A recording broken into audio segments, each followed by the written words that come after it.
Deemsi lafaa onaa wallaansoo qabaa. Nama baay'ee deemee karaa gubbaatti dadhabaa. Obsa gaafata. Deemsi lafaa onaa obsa gaafata.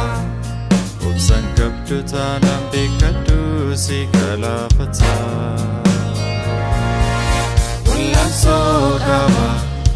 Deemsi lafaa onaa wallaansoo qabaa. Nama baay'ee deemee karaa gubbaatti dadhabaa. Obsa gaafata.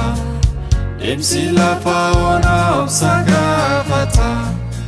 Obsaan qabdu taanaan beekadhu si galaafata.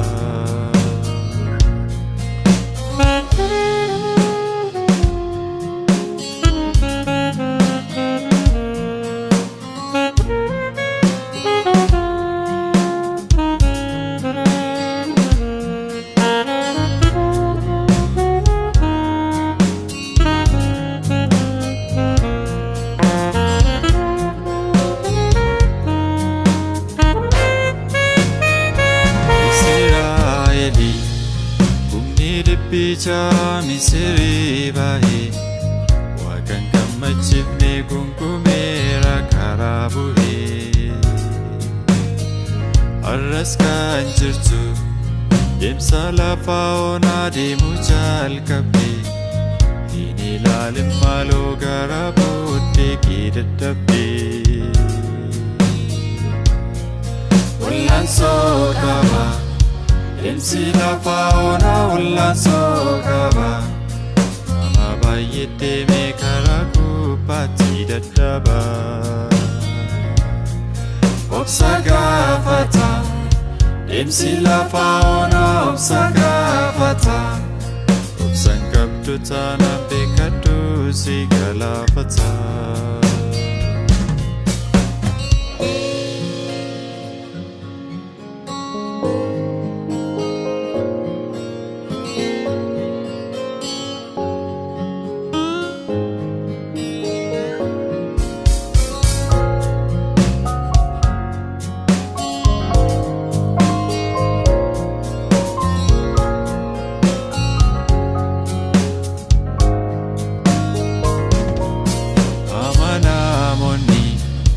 Iyyaasuuf Kaalebii obsaan deemanii karaa irratti namni biyya abdii isaanii dhaalanii.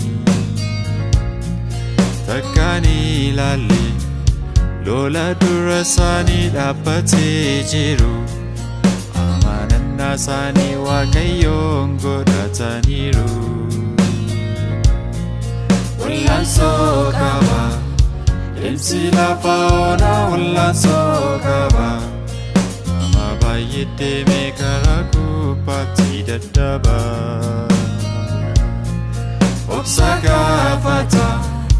Deemsi lafaa onaa obsa gaafata. Obsaan qabdu taanaan beekadhu si galaafata.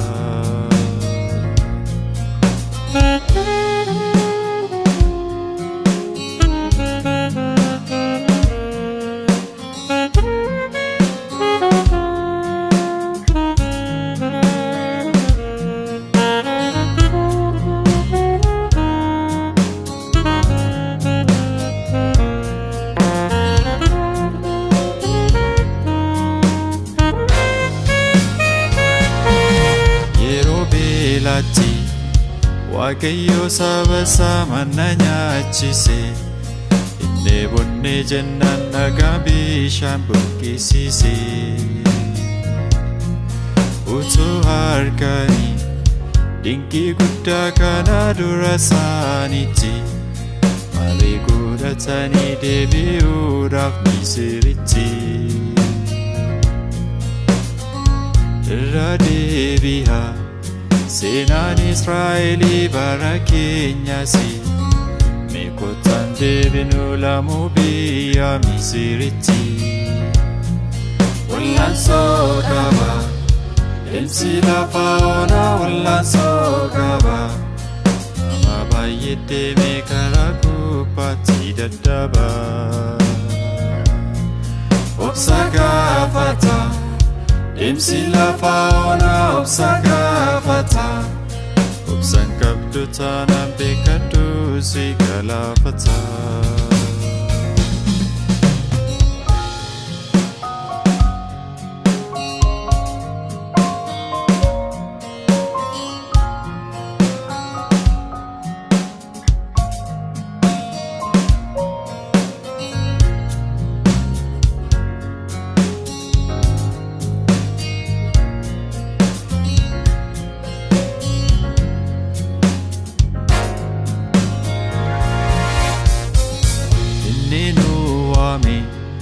Karatti nunni suuta karawati Nurrawachuuf jira kakuusaa dur nu kakati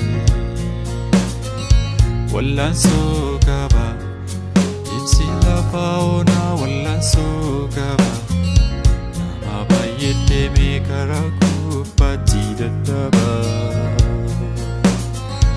Obsa gaafata Deemsi lafa onaa obsa gaafata Obsaan qabdu taanaan beekadhu si galaafata